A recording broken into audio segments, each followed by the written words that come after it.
the founder of the NHPA, National Hijack Prevention Academy, is in studio with us today. He's going to dive into the subject of hijacking and prevention. I don't know of anybody else that's more qualified on the African continent. He's appeared on likes of RSG as well as Carte Blanche and multiple other TV channels. The reason why we got him in is over the last couple of weeks we've launched maybe 4 or 5 videos on multiple platforms that have received hundreds of thousands of personal messages as well as group messages, as well as probably in the excess of 10 million views. We felt compelled that disclosing the data is not enough. We need to get the expert, the authority figure in our country to come and discuss in detail. Number one, how much is that car going to be sold for? Who does the car go to? Mr. Richard Brussow has worked with crime prevention and the syndicates of car hijackers. He is the authority. We are very blessed to have him on today's episodes of Expert Talks. We've got the man of the hour, Mr. Richard Brussow. Next to me as always, Anne-Marie Meyer. And sir, welcome. Thank you, Bobby. Thank you, Anne-Marie. Very kind of you to share your time with us, and I can't wait to get into the subject.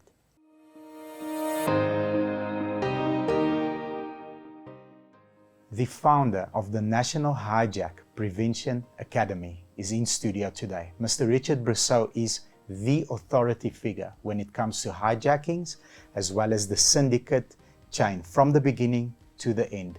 He has worked many years in the violent crime division, but more specifically focusing on hijacks and the syndicates.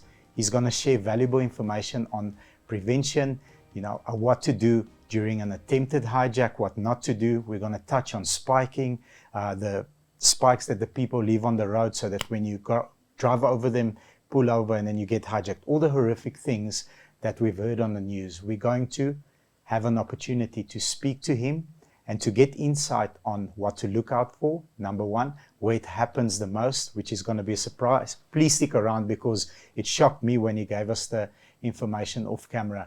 And most importantly, get the information from the source and distribute it to your friends and family, and hopefully we can save some lives today. Next to me as always on this Expert Talks segment of our channel, Anne-Marie Meyer. Thank you. And the man of the hour. Thank you very much, sir, for spending your time with us. And you've been on Carte Blanche and all the radio stations. And it's time to be on the Masterclass channel. Thank you. Let's get into it. I can't wait, sir. Sir, so I think let's start off with, what is the highest probability location of a person being hijacked? 71% of all vehicle hijackings in South Africa happen in home driveways. Now keep in mind, that is not necessarily your own home driveway, but there's a driveway somewhere in the story. Of the 71%, only 3% happen in the morning. The reason for that is the robber doesn't always know what's going to come out of your driveway. For robbers to follow you from 7 in the morning and determine you get home at 5, the value attached to your motor car doesn't justify all that effort. But 71% home driveways. But in saying that, how do you mean the value of driving a 600,000 Rand vehicle? If I can give you an example, take Polo Vivo, one of the most common sold cars in South Africa. Over the last 3 years, the street price for a Polo Vivo is about 14,000 Rand. Don't get me wrong, that is not what the robber will resell the car for, where they sell engine parts, body parts. But the 3 men that run up to you and say, give me your vehicle, they'll earn about 14,000. When I say 3, it's not 14. They operate, you normally get the pointer, he's the boss man, so he will take about 7,000. The other 2 guys must share. That's what people don't understand in South Africa. Robbers do not live like us. Robbers don't get to the end of the month and now they start panicking. I still need another 2 BMWs, for example. I have to pay water and lights, Mnet school fees. They live for now. So you see on the street a lot of activity on Fridays. The robber takes the vehicle, People are more relaxed and traffic peaks earlier on a Friday. So that gives them 2 hours extra operational time. It's not uncommon on a Friday for a group of robbers to grab a car at 2:30. The same group is back at 5 o'clock for car number 2. They deliver the vehicle, they get paid. They spend the money over the course of the weekend. What do robbers normally spend their money on? The top 4? Girls, clothing, alcohol, drugs, and cars. When the money is finished, they go and hunt once again. And that's normally by Tuesday afternoon. It peaks, goes down, then it climbs back to Friday. So 14,000 Rand for a Polo Vivo. Let's take a Fortuner. I mean, we in the industry. Fortuners range from the D4D shape. They're selling anything, 200,000 and below for the older models, up to 400,000 for the D4D shape, 4x4 auto if it's got nice kit on it. And then above 400 will be the GD6. So what does a Fortuner, street value, what does a Fortuner sell for? If you look at the Toyota Fortuner and Hilux, the older ones, the D4D, you must keep in mind Fortuner, Hilux and Quantum share the same undercarriage, gearbox, engine. Even the exhaust system is similar on those vehicles. So their pricing varies from about 19 to 23, 24,000 Rand.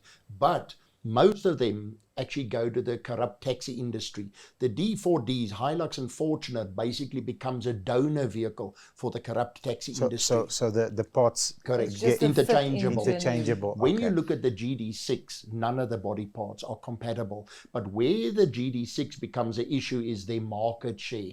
There just are so many on the road. Before the floods in KZN, they claimed Toyota now, they were selling 109 units per day. So imagine if it rains very hard today in Gauteng and there's 100 crashes. The chances are good that 20% would be Toyota Hilux. Body parts and spares are needed. It comes down to the more they are, the more they will take. So what does a GD6 street value go for, a GD6? Your GD6 runs from about 26, 27 to about 32,000 Rand. It's unbelievable because, those cars sell in excess of 400, 500, 600. If it's a VX model, 700,000 Rand, and they're getting 30,000 Rand for that vehicle. Unbelievable. Remember also, that is not what the vehicle will get resold for. I understand. The guy that receives it, he will sell body part spares. He makes an excess of 100, 150. But the 3 men that run up to you, they'll earn that small amount. But that's the problem is that the 3 people run up to me, that's the one endangering my life. Correct. Yeah. And I think when it comes to looking at them as who has got the most professionalism, the beginning, those are the guys that are the most dangerous because, like you said, girls, clothing, cars, and that's the highest risk in the value chain. Am I correct to say so? Yes. So them not being professional, but they carry the highest risk, yet get the least reward. 30,000 Rand for a 700,000 Rand car. Okay, let's go up the value chain. Then it's not a donor vehicle. For example, it's a GD6 or another car brand. They deliver the vehicle, they get paid immediately, I suppose cash on the spot, and it's done. Now, what happens with that vehicle? How does it get stripped? How does that value chain go up? The value chain goes up body parts and spares. Now, the GD6, chances are good that it might go up Mozambique, that direction, but a larger percentage stay locally, where they strip them for body parts and spares. Who buys that parts? A lot of the scrapyard and second-hand car parts dealerships, where, keep in mind, if your vehicle is 5 years and older, a lot of the panel beaters or insurance companies tell the panel beaters, source second-hand parts. Not all of the panel beaters are corrupt, but there is a small percentage where buy it off the street, I get it for 5-10 times cheaper than what I go to a dealership. I invoice full price. It's a win-win for that panel beater. Wow. But is there anything against scrapyards? Because this is concerning to me, the fact that those parts get sold to scrapyards. A panel beater source it from a scrapyard. So is there any parameters that you can build in to prevent this from happening, or is there just nothing that you can do about it? Logic and common sense tells you there must be tighter control with the scrapyards and the second-hand part dealerships and so on. It's like a But pawn shop. There's a control. correct, but it's not possible. If you look at how many there are and the small number of policemen to police it, it's impossible to control it. Impossible. I'll give you an example quickly. Let's imagine Bobby buys a Golf GTI, Vroompa. Whoa. You like the car. You come to Bobby and say, listen, Bobby, can I drive on your car's number plate? So you make a duplicate number plate and your license disc. You go and hijack a similar vehicle to his, let's say white GTI. You just don't bring the vehicle to the office. If you look at a roadblock in South Africa or any Metro Police officer pulling people off, what is the first thing the Metro Police officer does? Driver's license disc. He walks up to your car, he looks at the number plate, he corresponds the number plate with a license disc, and if it's valid, after that, where's your driver's license? That's correct. So if you have a duplicate number plate of his car and license disc, will they catch you? Chances are zero. They've never That's checked the my problem we chassis have. number. That's if you ask the listeners and the viewers, how many of you have gone through roadblocks? A lot will say yes, but have they actually opened the bonnet to check engine and chassis numbers? No. I've never That is been the in problem. a Maybe when you go through the border post, Yes. but driving locally, no. And that's the problem we have. The volumes. So one of three things happen. It becomes a donor vehicle, it gets stripped for parts, or it simply gets cloned or duplicate of a vehicle, and it just drives around with different number plates and different or a number plate of a vehicle that is the correct vehicle that exists, Yes. and it just gets basically copy paste, Correct. and that vehicle drives. How long can that go on for? If you look at the taxi industry, the corrupt taxi owner, he just repeats it. So you have, for example, one quantum driving in Deep Sluit, example, I'm not picking on Deep Sluit, with an X number plate and license disc. Yes. You hijack another one similar to that, you let it drive in Mooinooi. The other one drives a Livernoot-Bos. When the kilometers are high, you replace it, just fit the number plates and license disc again. And People you keep say, them, you keep them You'll never know. in separate areas. correct, you just don't bring them next to each other.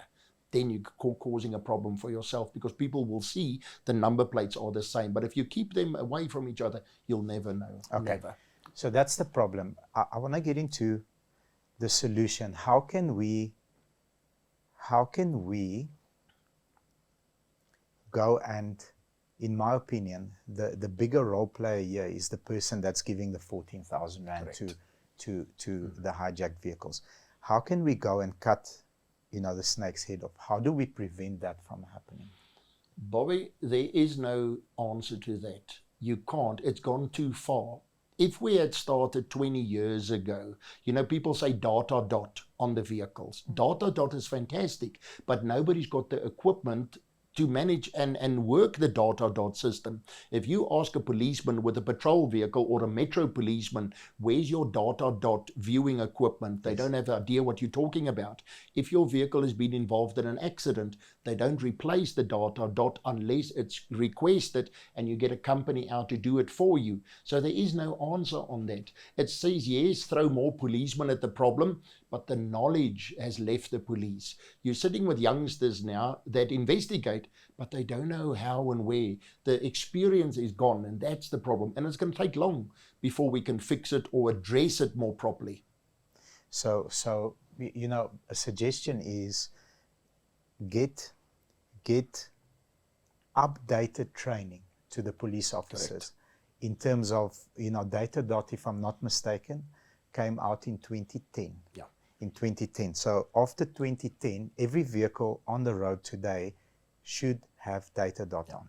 Correct? 18 spots on the vehicle. 18 spots on the vehicle. Is it different spots or is it 18 fixed spots? It depends from manufacturer to manufacturer. Okay. But in the factory, if it's, let's say, BMW, for example, it's normally on the same spot. On the same spot. 3 Series, 5 Series, correct, same spot. Yeah. Okay. So get up-to-date training. Am I correct to say, I'm just making an assumption, not taking a crack at the police, has the training method evolved after 2010, after the data system was brought in? And if not, perhaps that's one way to look at preventing, the snake from growing. Updated training methods. Updating training methods definitely will work, but I also feel that the broader spectrum, the community, must get more involved. Big companies must embrace this and say, you know what, we are going to make a difference. Let's go do the training. If you look at traffic lights and load shedding, take for example, Outsurance got involved with pointsmen and this and this. We should follow the same route where big insurance companies must say, we've had enough, we're going to focus on training, get a specialized unit to work on that. Now you have the police that are doing some of the guys inadequate work, but you have the knowledge sitting at the insurance company, because all the old policemen have gone to the insurance company. So they do fantastic work. But the problem starts in the beginning. If we can get them up to level, and it can be done, it's just a question of manpower and somebody giving funds, and it can be done. I agree with you, yeah. Okay, good. So there's a possible solution. I'm sorry. Okay, then going forward, I'm in that vehicle that gets hijacked. You mentioned driveway. So tonight I'm coming home, because that's the most likely to happen at night. Yes. What do you do? When you say at night, remember most people get home between 4:30 and 6 o'clock. Another factor also is, when is police shift change? 6 in the morning, 6 o'clock in the evening. When is Metro Police shift change? Same. When is most security company shift change? It's the same. I didn't think of that. Now, who's going to respond? No one. Police community forum, a lot of the guys don't carry firearms. So it's not those factors. It's just they like to follow you home. When you approach your driveway, irrelevant if it's automatic or non-automatic gate, and there's a vehicle behind you, try and stop parallel in the road to your gate. Be careful. Sometimes the robbers like to follow at a distance of about 4 properties behind you. 2 reasons for that. Robber knows when you look in center mirror, you won't be able to see who's in the car behind you, how many, but the robber knows. I will tell brain, hulle is ver, they are far. So keep in mind, they sometimes keep their distance. As soon as your car's indicator or brakes come on, the robber accelerates. He knows your gate is going to take between 6 and 10 seconds to open, and they stop right behind you when you turn into your gate. So stop parallel in the road. If you've got dogs at home, they normally come and greet you at the gate. Make a noise. I want to see the dog. Soon as gate is open and you in, stop. The gate must close behind you immediately. The mistake you make is you drive home. There were no cars behind you. So you enter your property, you go and park the car. Only when you exit and you see the open gate do you press the remote. The deeper in you go, the deeper the robbers must follow. And that is when hijacking rolls over into house robbery. My biggest fear is a house robbery. I basically want to limit the crime. So if anything happens to you, it must happen at your front gate, not in front of your garage door, not in front of your house's front door. Stop parallel, escape route forward, sideways, backwards. Press remote, gate open. As soon as you're in, stop. Gate must close behind you immediately. I think the last 2 minutes of this conversation hopefully will save hundreds of lives. Thank you very much for that. You know, guys, if you look at this, let's say there is a car behind you now. You've stopped parallel in the road. So there's a car behind you now, and it is robbers. What have you shown them?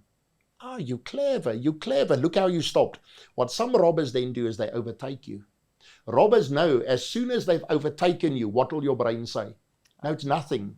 If where you have stopped parallel to the end of your road, it is anything 4 properties and less, the robber says, I would be able to overtake, accelerate, end of the road, U-turn, accelerate, I'll still find your gate open behind you. We can run in on foot. If the distance is further than 5 properties, let's say 150 meters, the robber says, Ish, I've got a problem. I won't be able, the distance is too far. They overtake, 3 houses down, opposite side of the road. They stop in someone's driveway to simulate as if they're visiting them. But they check, what are you doing? What are you doing? So as soon as your gate opens, they reverse and they speed up back to your gate. So if a car overtakes you, although you only see one person, make a note of that car. Just stand there for 10 seconds. That can save your life and say, hey, that car that's overtaken me now, what are they doing? They're just sitting in the driveway there. They've turned left, wait a couple of seconds. That car's nose might be coming up the road. So the danger is still there if they overtake. If they overtake you. My concern is now stop parallel and I see, okay, they overtake, they're going, and I think I'm fine. but they already noticed my vehicle, and they're just going to come back for me 3 days later, 4 days later. But as you mentioned, the money is not worth the while to keep on following you. Anna-Marie, yes and no. It depends on what vehicle you are in. If the vehicle is very rare and scarce, maybe I will make an effort then at a later stage, 2-3 days later, to come back. But if it's a common car, there's a lot on the road, very seldomly. Something must have motivated them. You have a nice watch, 300,000-400,000 rand watch on your arm. You work in the building industry. You draw wages on Thursdays or draw it at the bank to pay on Friday. But there must be something motivating them to come back. Yeah. So if it's just a generalized vehicle, they might not come back. Very, very seldom. But then those last 5 minutes heading to your own personal gate, Just be vigilant. you need to. I would say start on the freeway. As soon as you take your off-ramp, you know, most residential and industrial areas that are near off-ramps have got filling stations in under 2 kilometers. The robbers like the filling stations, but not to hijack you there. There's too many cameras, there's too much movement, but they like to follow you out. So if you come driving off the freeway now and you look at the filling station you're passing, have a look at the exits if there's a car standing there with people inside. As you go past, check your center mirror. If a car follows out now, make a note of that car. I'm approaching the traffic light. I just want to check something with a car behind me. Indicate left. Indicate left. Check the mirror. What's the car that I think is following me doing now? They're going left. Traffic light goes green. What do? Turn right or go straight? Right. The problem we have, not just in South Africa, in the world, is this thing. Yes. There is no telephone call or social media post more important than your life. And the saying you always get is, they came from nowhere. You cannot come from nowhere. You had to have come from somewhere. And the filling station is a big target point. I mean, that's valuable information. To the viewers, I think this is, I've never thought about. Me neither. To just check the filling station when I pass it. I've never thought about it. Anna-Marie, the thing about the filling stations now is be careful, the ladies, the mothers. You go and pick up your child at school in the afternoons. You pop in at the filling station. There's a group of ladies operating in the greater Gauteng region and Cape Town. They're in their 30s, where you stop as a lady at the filling station. This woman approaches you. She tells you a very sad story about how they robbed her. Nobody wants to help her. But she emphasizes the short distance she lives from the filling station. But I only live 3-4 kilometers. You phone her husband's number that she's given you. The phone just rings. Because of the short distance, ladies feel sorry, but I'll give you a lift. It's only 4 kilometers. She climbs into your vehicle. As you leave the filling station, the 2 robbers that were watching follow. They wait till the road quiets out, come behind, flashlights. You're going to stop, exit the vehicle. Gun is there. They're going to take you from ATM to ATM to draw money. It's going to sound terrible what I say now. You do not help. Our parents taught us to help people. It is 2023. You do not help. Men is a worse problem. Men go to the filling stations at night between 5:30 and about 10 o'clock. You get approached by schoolgirls. Innocent little schoolgirl, 13 to 16 years old. She walks up to your vehicle. I'm sorry to disturb you, uncle. I've run out of airtime. Can I just ask you to phone my parents? I don't have Uber money. So you think nothing of it. You think, okay, you dial the number. A lady picks up. You say, yeah, talk to your daughter. She takes the phone. Keep in mind, she's outside your vehicle now. She goes, hello, mommy, hello. It's so noisy here. Hello, hello. She wants to climb into your motor vehicle. As soon as she's into your vehicle, she keeps quiet. She looks at you. So you think, what's going on now? The next moment, police officer, either Metro or SAPS, no name tag, knocks on the window. What's going on here? She shouts repeatedly, you tried to rape me. We've had incidents where the men have been handcuffed. Policeman has a chat to her, comes back and says, my man, this is serious. I'll lock you up. But she says if you pay her 3,000 rand, she will not carry on with the case. And 95% of the men pay. It's a small amount to make the problem go away. They very seldomly go over 3,000 rand. Be careful, people. If you're at a filling station, keep your doors locked. Check around you. If you get approached by a youngster or a lady in her 30s, wear security, I'll call the police for you. They will move away themselves. So I will phone the Unbelievable. police. Where's security? Yes, that's That it. that's the automatic response. Correct. Unreal. It's Okay. unreal. I often get onto the highway quite late at night, and this whole thing with the spikes in the road. Yes. What do I do? Do you just carry on, or do you pray that you never end With up spikes on the road, if you travel a lot in the evenings, or let's say Easter weekend is coming up, you're going to go down to KZN, whatever the case might be, familiarize yourself. Go on social media and find out exactly where are these spikes. It's not the whole N3 from here to Durban. Yes. It's a small stretch, Rustenburg Road, maybe there by Marikana and so, but it's easy to say don't drive over spikes or obstacles in the road. It's not that easy. No. You're not going to maybe see it. You're going to drive over the spike. It's going to make a massive noise. Cluck, cluck, cluck, cluck, cluck. And what's the first thing we do? We hit the brakes as hard as we can. Keep in mind, your wheel diameter is, let's say, this big. Let's say you're driving a Nissan or a Toyota Hilux. So the wheel diameter is that big. Now you go over the spike. Immediately, all the air is pushed out. Yes. So now your car dips in the direction of the damaged tire. Now you hit the brakes as hard as you can. But you skrik, you get a fright. Yes. You're transferring all the weight to the front of the car. Now the back of your car wants to start overtaking the front. It's wobbly. Leave the brake. It's going to be difficult. Fight the steering wheel. The car is going to pull violently in the direction of the damaged tire. Fight the wheel. Keep it going, keep it going. Try and get 5-6 kilometers further if it's possible. A car rim can take a lot of hammering. Let it roll, let it roll. The mistake we make is we think it's nothing. It was just, oh, I drove over a rock or something. That item was placed there deliberately. When you go over it, don't put your emergency lights on too quickly. All you're doing is you showing the robbers, I've got you. It's like hunting. When you get to your destination or place, let's say where you can't drive any further, the vehicle is now kaput. It can't go any further. Lock the vehicle. Always move across the road in the veld. Sit down. Just watch the light of your phone and make your emergency call. Don't sit inside your vehicle and lock the doors and think you're safe. Well, this is number 3 on this episode, being the best value I've ever 100%. got in my life. So it makes perfect sense. If you slam on the brakes, that weight is transferred forward, the backside wants to overtake. Okay, let go, fight the wheel. You should be doing the speed limit, 120. You know, bring it down to 70, 60, 50, Correct. 40.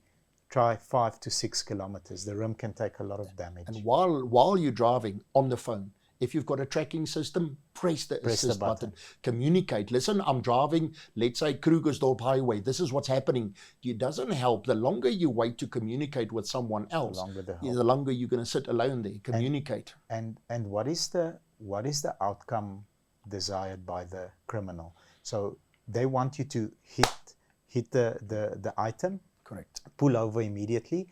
They run along. They come to you, point you with a gun, steal all your valuables, perhaps, you know, worst case scenario, put you in the vehicle, drive with you. You mentioned that, you know, the 3,000 Rand is the amount of money that you have to draw at multiple Correct. ATMs if you have an ABSA and an FNB or whatever the case might be, and, you know, even worse.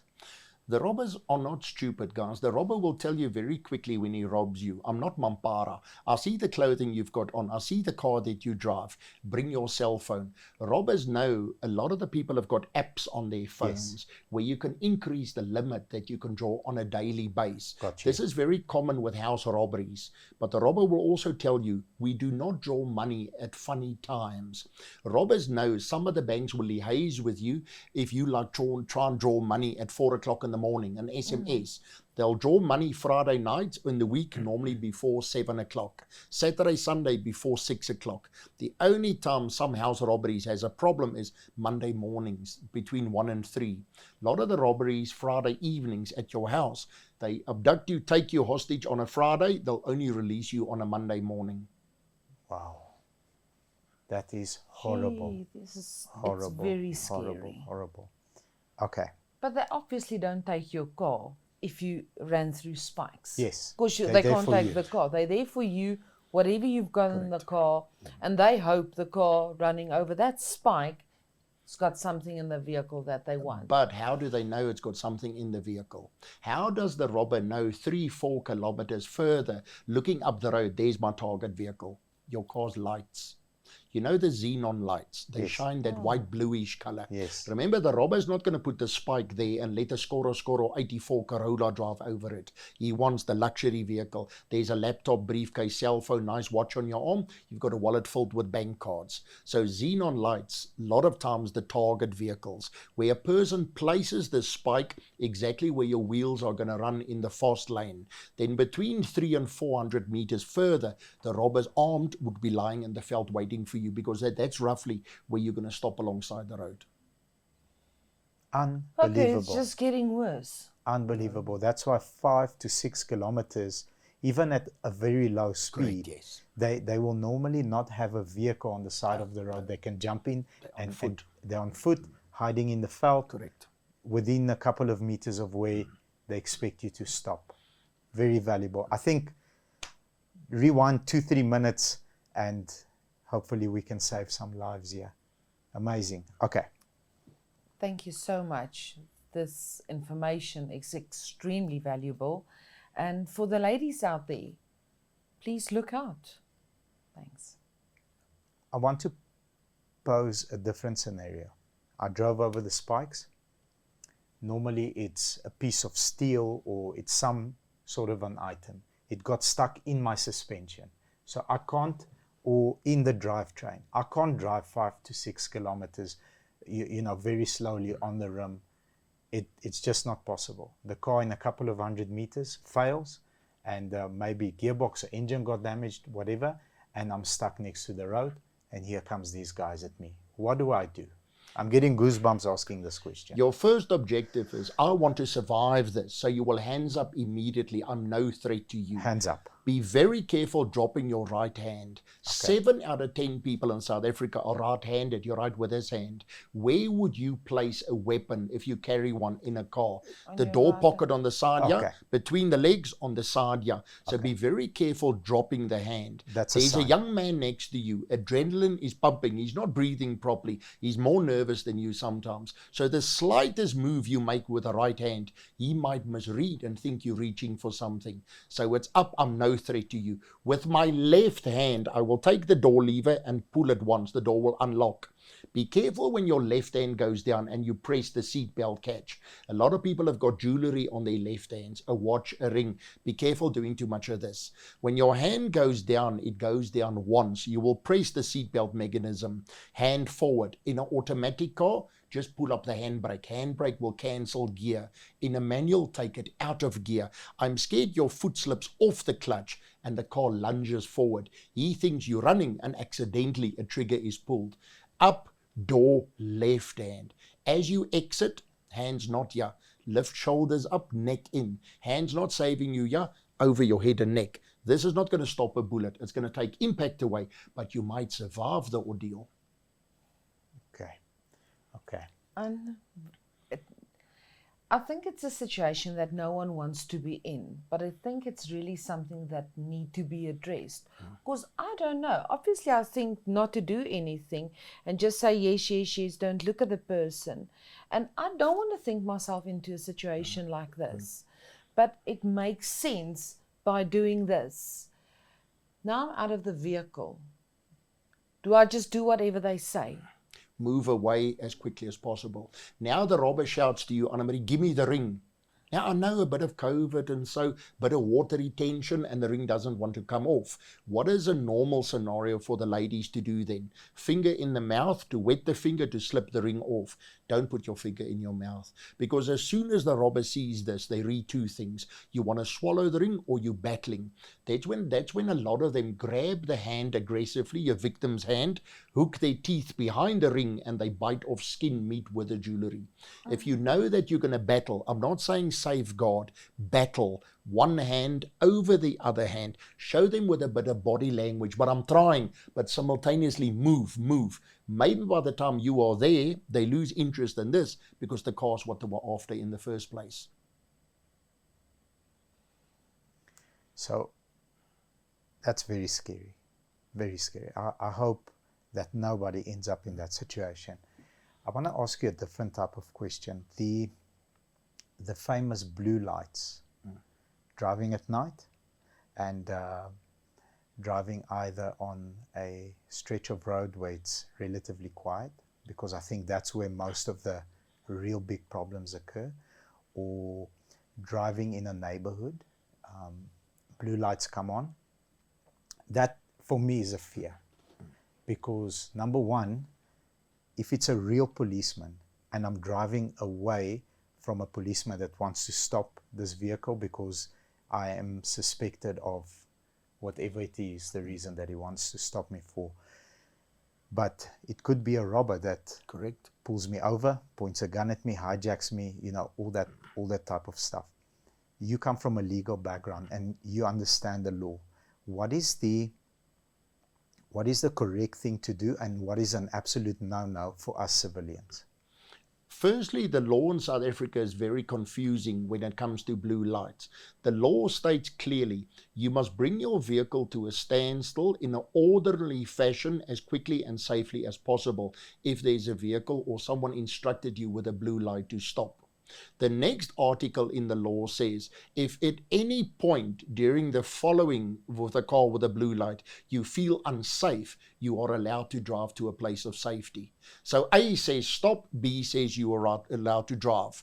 If the car behind you is clearly marked, it's got big stickers all over the vehicle, police, metro police, big blue light across the roof, bring your speed down. Built up area 40, open road 80. Emergency lights on. If you want to go hand out the window and show they must follow you, so be it. So you can say, follow me, emergency lights on, reduce speed. 80. Open road 40, built up area. Okay, follow me. Yes. With a hand. Correct. Okay. Don't start your conversation with, do you know who I am? My uncle is a colonel in the police and all of that. How about saying, I am sorry, officer. I know you're not sorry, but you'll say, I am sorry, officer, but because of all the crime, I got scared. But the problem in South Africa is unmarked vehicles. Blue light, you can order them online. You can buy them at the flea market. But a lot of times the robber says, I don't just go and drive behind you randomly and put the blue light on, because if I do that, the victims get stupid. That's how they explain this. What they mean by that term, get stupid, is if I, Anna-Marie, this afternoon come behind you and put the blue light on, what's the first thing your brain is going to ask? Why? You look at the speedometer, but I'm in the speed limit. I did stop at that stop sign. The robbers don't want that. The robber wants your brain to say, oh shit, how did they get that right? Me and my colleagues will sit in our vehicle at a busy place. That could be at an intersection, at a big filling station where the main road runs, yeah. Then we pinpoint, we like lunchtime traffic and afternoon traffic. We pinpoint the cars, upper class cars, 650, 100,000 and upwards. There's nice things in those cars. But we point the drivers where they commit the most common traffic violations. And what's that? People in South Africa drive like this. Now you see the car with a blue light behind you. What does your brain say?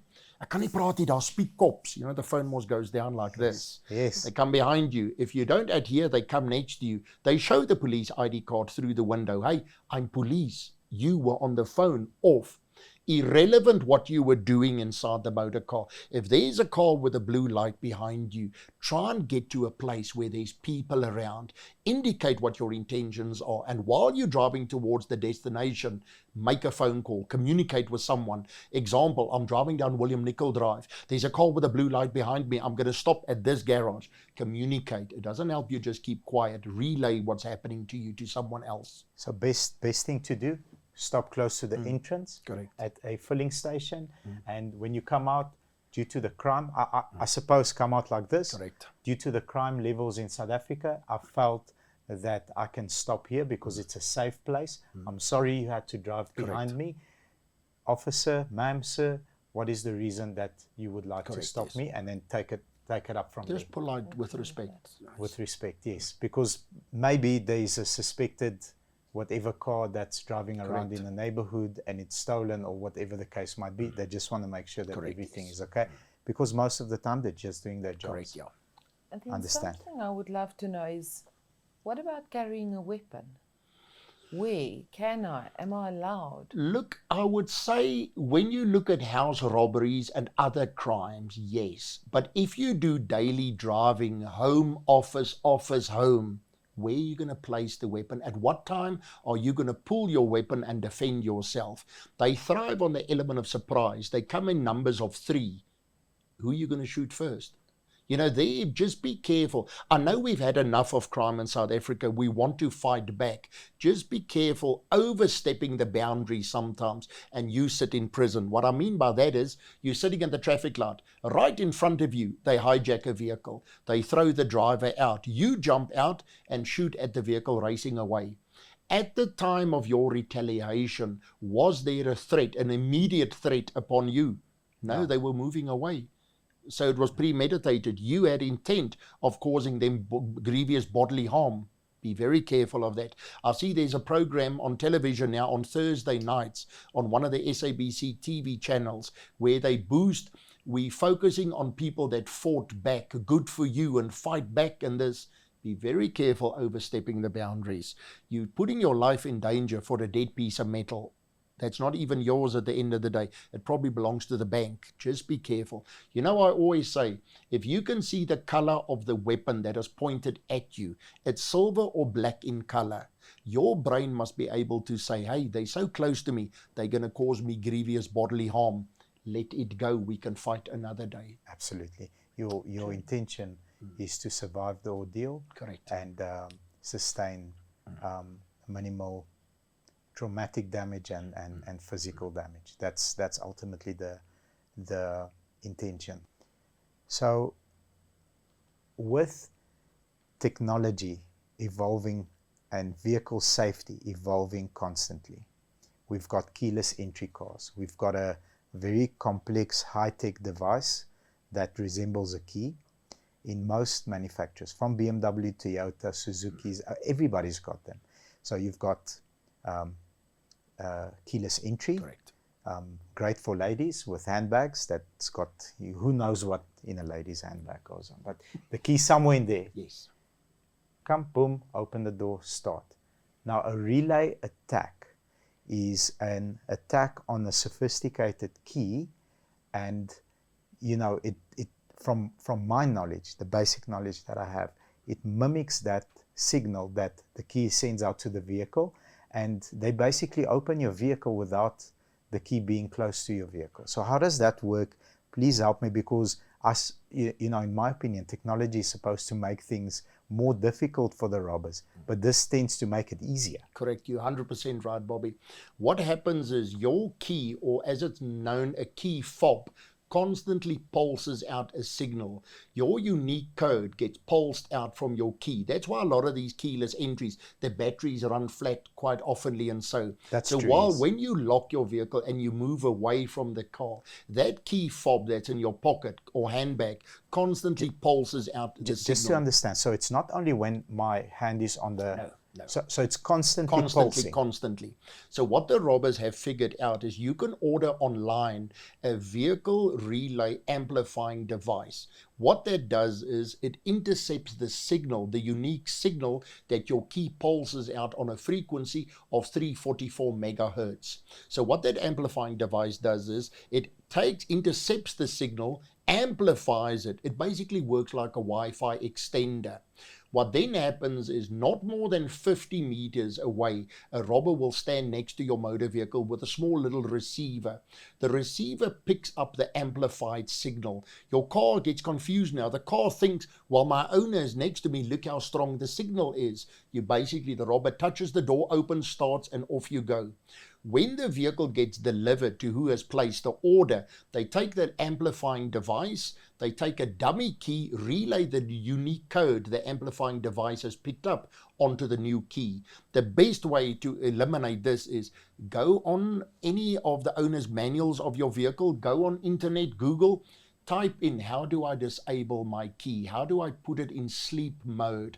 You want to prevent the key from pulsing out the signal. The only thing now is you're going to have to press a button for the door to lock or to unlock. Alternatively, maybe buy a little Faraday key pouch.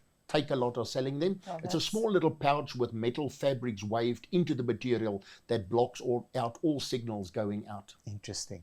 You know, in the past, we always used to be fearful. I used to be fearful of, I pull up at the garage, I want to buy a cold drink. Yeah.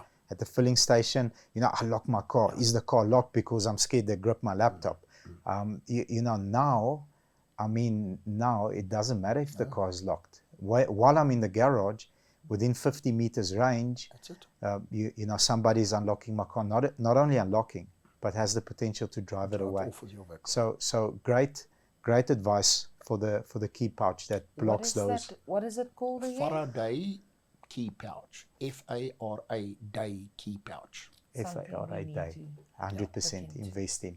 Thank you very much. So wow, this has been so informative and so valuable. You know, our beautiful country is really going to appreciate your insight and your preventative measures. Sorry, I got stumbled there. Your preventative measures that you've given us advice on. Thank you very much. Thank you, Bob. Let me start off by saying I've been in the automotive industry my entire life. I love this industry. The amount of knowledge I've gained in the last, I don't know how long we were busy, 25, 30 minutes, however much it was, has been phenomenal. Thank you very much for openly sharing this knowledge. There is millions of people that are going to watch this interview.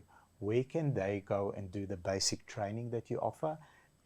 Is it okay with you if we put a link at the bottom of this video so that they can make contact with you? Will they be able to speak to you directly? Do you have an online course? How does it work? If you can share. You can go on the website www.hijack.co.za, as you say, hijack, Hijack. Okay. Alternatively, 073 161 2344. We've also written a document of myself of about 12 pages you can download from the website. But any courses, you know, we do hijack prevention, advanced driving, expat training, especially with foreigners in South Africa. So anything crime related, a course can be tailor-made. Also self-defense, rape prevention, it can be tailor-made to the client's needs. Okay, great. So thank you very much. It's been phenomenal. I know the viewers are going to love this content and they're going to appreciate it that you share it so willingly, and you are really an expert in your field. Thank you very much, and a gentleman. Thank you so much. Thank you very much, guys. If you enjoyed this content and you feel it added value to yours and your family's lives, please leave us a comment as well as the like button, And please subscribe to our channel and ring the bell. thank you very much. Take care and be safe. Have a beautiful day. Bye-bye.